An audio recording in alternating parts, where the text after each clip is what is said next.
मेरी बेटी काली नहीं, वो तो बस जरा सी सांवली है।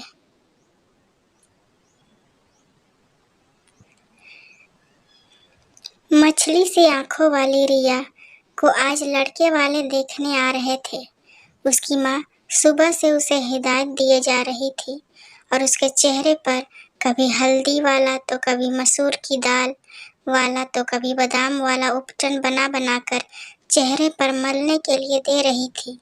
रिया अंदर ही अंदर बहुत खींच रही थी, क्योंकि 5-6 लड़के उसे पहले ही उसकी डार्क स्किन की वजह से रिजेक्ट कर चुके थे। ये 7वां लड़का रिया को देखने आ रहा था। इस 7वें लड़के का नाम संतोष था, जो एक किराना दुकान चलाता था और आज सब परिवार रिया को देखने आ रहा था। परिवार में 2 बहनें, 2 भाई और उनकी पत्नियां, 2-2 बच्चे और उसके माँ बाप थे। दोनों बहनें अभी कुंवारी थी। शाम के 5 बजे संतोष सब परिवार रिया के घर रिया को देखने आ जाता है। रिया के माँ बाप उन लोगों की खूब आवभगत करते हैं। आधे घंटे बाद रिया की माँ रिया को लाकर उनके सामने बैठा देती है। संतोष के घर वाले रिया को ऐसे देख रहे थे जैसे रिया अभी अभी जू से लाई गई कोई नया जानवर हो। संतोष रिया को देख अपनी नाक भौहें सिकोड़ रहा था, जो खुद असामान्य शक्ल सूरत का एक ठिगना सा आदमी था। थोड़ी देर चुप रहने के बाद संतोष की माँ रिया से कहती है, बेटा रोज मलाई में हल्दी मिलाकर लगाया कर, उससे रंग साफ होता है। लड़के वालों के जाने के बाद रिया की माँ रिया को समझाने लग जाती है, तू परेशान मत हो बेटा, ये चला गया तो क्या हुआ, मैं तेरे लिए इससे भी अच्छा रिश्ता ढूंढ कर लाऊंगी। रिया गुस्से में, मुझे शादी करनी ही नहीं है, आप समझती क्यों नहीं है। रिया की माँ, देख बेटा, शादी तो हर किसी को करनी पड़ती है, अकेले लड़की को समाज में अच्छी नज़रों से नहीं देखता है। मेरी बेटी काली नहीं सांवली है, तू अपने इस रंग को लेकर ज़्यादा परेशान मत हुआ कर।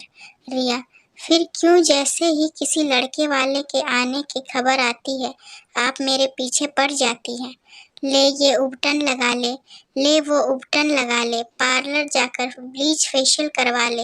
रिया की माँ हकलाते हुए, वो तो बेटा मैं तुझे बस थोड़ा सा और सुंदर बनाना चाहती हूँ, इसलिए कह देती हूँ। रिया, झूठ मत बोलो माँ, सब समझती हूँ मैं, आप ऐसा क्यों कहती हो, कोई बच्ची नहीं मैं जो मुझे कुछ समझ नहीं आती।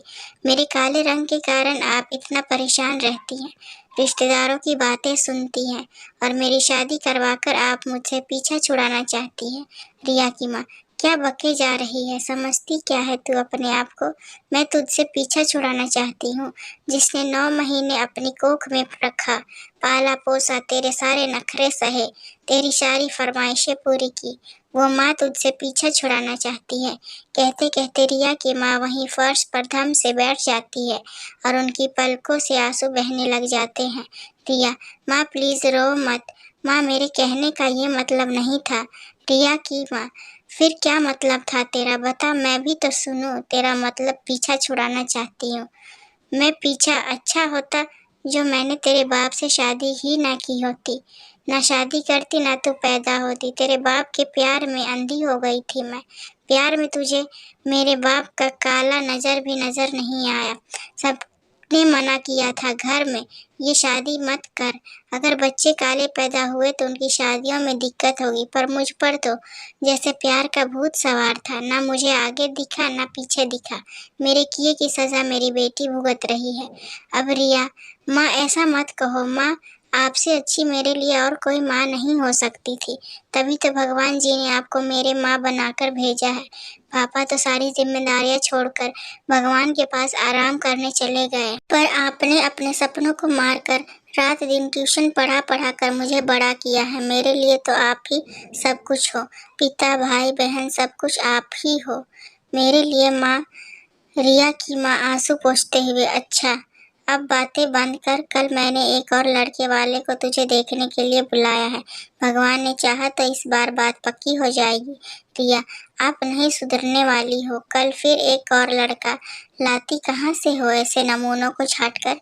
रिया की माँ हंसते हुए, कल मैं नहीं, तेरी मौसी ने लड़का तुझे देखने के लिए भेजा है। रिया, अब मैं ये उबटन नहीं लगाने वाली, ना पार्लर जाकर अपना टाइम वेस्ट करने वाली हूँ। सुन लो आप। रिया की माँ, ठीक है, पर सुन, वो जरा अच्छे से तैयार होकर उन लोगों के सामने आना।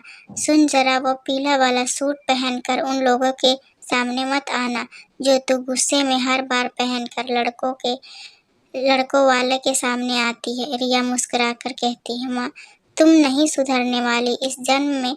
रिया की माँ हंसते हुए, मैं तेरी शादी इसी जन्म में करवा कर रहूंगी। मेरी बेटी काली नहीं, वो तो बस जरा सी सांवली है, समझी तू। बस इतनी सी थी ये कहानी। अगर आपको पसंद आए तो लाइक, कमेंट और शेयर करें। चैनल पर नए हैं तो चैनल को सब्सक्राइब करें। इस कहानी को सुनने के लिए बहुत बहुत धन्यवाद।